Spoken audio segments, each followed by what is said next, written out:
नमस्कार, बहुत स्वागत है आपका सुपरफास्ट 100 में। खबरों के साथ मैं हूं रीनू यादव। शुरुआत करेंगे खबरों की। सबसे पहले बात करेंगे दिल्ली से बड़ी खबर की।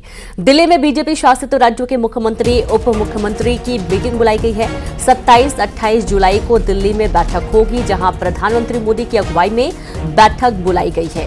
राज्यों में चल रहे विकास कार्यों की समीक्षा होगी। लोकसभा चुनाव परिणामों को लेकर भी चर्चा होनी है।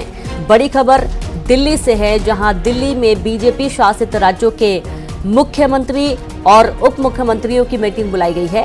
27-28 जुलाई को दिल्ली में महत्वपूर्ण बैठक होने वाली है, जहां प्रधानमंत्री नरेंद्र मोदी की अगुवाई में ये बैठक रखी गई है।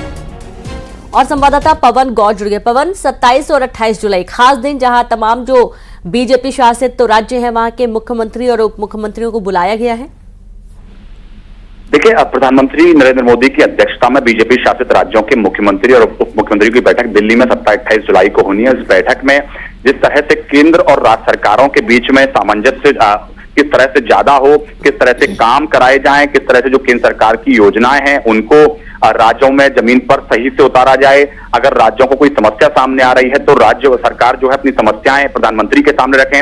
इस बैठक में प्रधानमंत्री के अलावा कई सारे अन्य जो केंद्रीय मंत्री हैं, चाहे वो केंद्रीय गृह मंत्री अमित शाह हो, केंद्रीय मंत्री और बीजेपी अध्यक्ष जेपी नड्डा हो, या उनके अलावा अन्य जो वरिष्ठ केंद्रीय मंत्री हैं, वो भी इस बैठक में शामिल रहेंगे और तमाम राज्य और केंद्र सरकार के बीच की योजनाओं को लेकर तालमेल किस तरह से बेहतर हो उसको लेकर चर्चा की जाएगी। इसके साथ साथ चूंकि हाल ही में लोकसभा चुनाव भी समाप्त हुए हैं, तो ऐसे में किस तरह से किस राज्य में क्या परफॉर्मेंस रही पार्टी की, और अगर पार्टी ने अच्छा परफॉर्मेंस किया तो उसको और बेहतर कैसे किया जा सकता है, उसके अलावा अगर पार्टी ने खराब परफॉर्म किया है तो उसको कैसे ठीक किया जा सकता है, उन सब विषयों को लेकर इस बैठक में चर्चा होगी। क्योंकि ये बैठक जो है वो सालाना बैठक होती है। हर साल जो है वो प्रधानमंत्री नरेंद्र मोदी बीजेपी शासित राज्यों के मुख्यमंत्री और उप मुख्यमंत्रियों के साथ बैठते हैं और हर साल इन सब विषयों को लेकर एक समीक्षा रिपोर्ट तैयार की जाती है। कई सारे नए टास्क राज्यों को दिए जाते हैं, कई सारे नए योजनाओं पर चर्चा होती है और जो वर्तमान में योजनाएं चल रही हैं उनको कैसे आगे बढ़ाया जाए, इन सब विषयों को लेकर इस जो बैठक है, इस बैठक में लगातार चर्चा होती है और एक रोड मैप तैयार होता है। फिर आगे उसको राज्यों को कैसे इंप्लीमेंट करना है, उन सब विषयों को लेकर इस बैठक में चर्चा की जाएगी।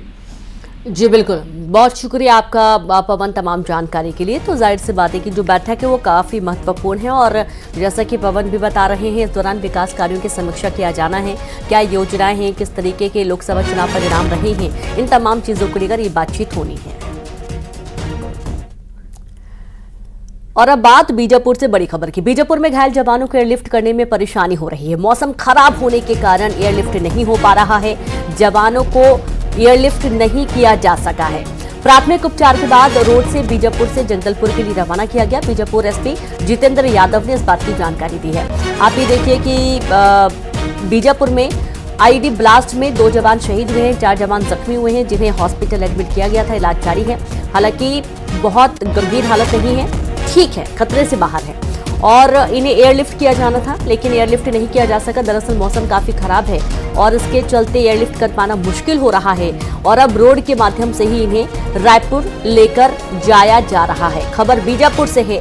घायल जवानों को एयरलिफ्ट करने में परेशानी होने के चलते अब इन्हें रोड के माध्यम से ही प्राथमिक उपचार के बाद रोड से बीजापुर से जगदलपुर के लिए रवाना कर दिया गया है। बीजापुर एसपी जितेंद्र यादव ने इस बात की जानकारी दी है।